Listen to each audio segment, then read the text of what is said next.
I think we need to touch on the Canelo situation. Let's do it.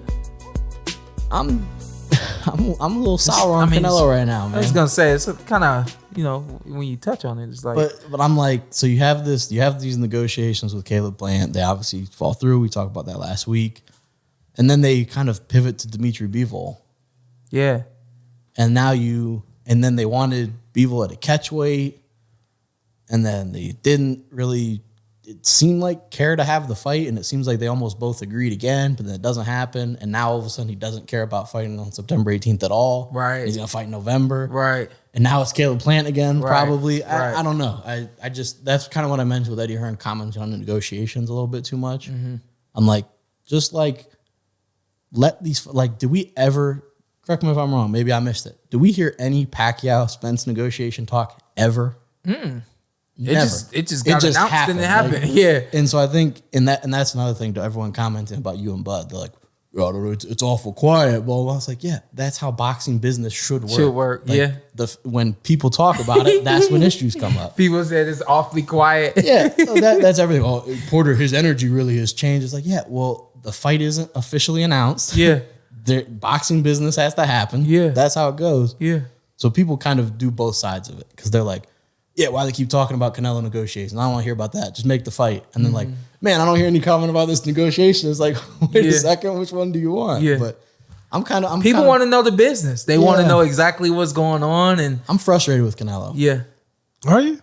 Yeah, I know you talked about it last week. Like, hey, you're the A side, but like, you don't have to be an ass. Like, you don't have to be like that A side. Yeah. Like, I don't know. And we also didn't. He stole the Floyd.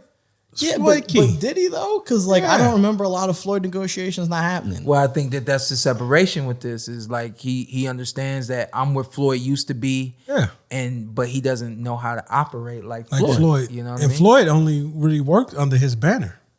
Yeah, which makes it, of course, makes it easier. My man going around taxing everybody. Yeah, but I'm just like, you're clearly the A side in any of these fights. Clearly, I love Caleb Plant. I love him. He's a great guy. He's a great fighter. You fighting me? You can't sleep in your bed for 30 days. Yeah, he like squeezing the sponge. Yeah, and I'm just like, and the issue with the September 18th being the thing, and Zytel mentioned it last week. He hasn't fought on September 18th since like 2018 or 19. Mm-hmm. But the negotiations with Plant, one of the big hangups was if Caleb can't fight on the 18th, Canelo still gets to fight on the 18th and receive the same purse. Because the September 18th means so much. Now you're not even fighting on the 18th. So what the hell was that all about? Was it just hey, I'm Canelo. I'm going to win all these negotiations. I don't know. Yeah.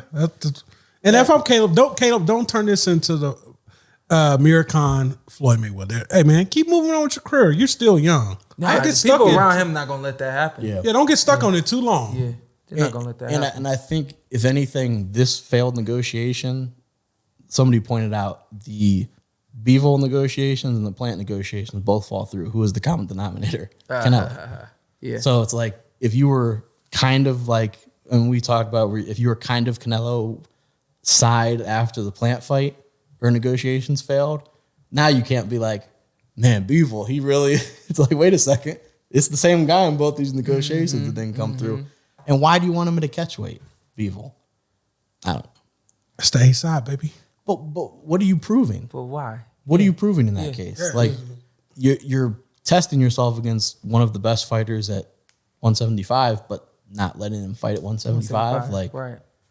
And that goes back to kind of Floyd. I know, like, the De La Hoya negotiations. He fought De La Hoya at 54. Pacquiao fought him at 47. Like, the A side kind of flipped in that case. And I don't know. Boxing business is weird. Yeah, just like Adrian Broner made Shawn go to 144. Yeah, which was stupid, too. But that Shawn, was actually impressive, though. You Remember that? Absolutely. Yeah. Absolutely. Yeah. What's up? I'm Showtime Shawn Porter. I'm Ant. Follow me on IG, Ant with 2 T's. Let's do it. Let's do it again. All right. Just introduce yourself. Okay. And then you tell them what to do. I'm Showtime Shawn Porter. I'm Anthony Brenagh. Carson A. Merk. Like, subscribe, comment. This is the Porter Way.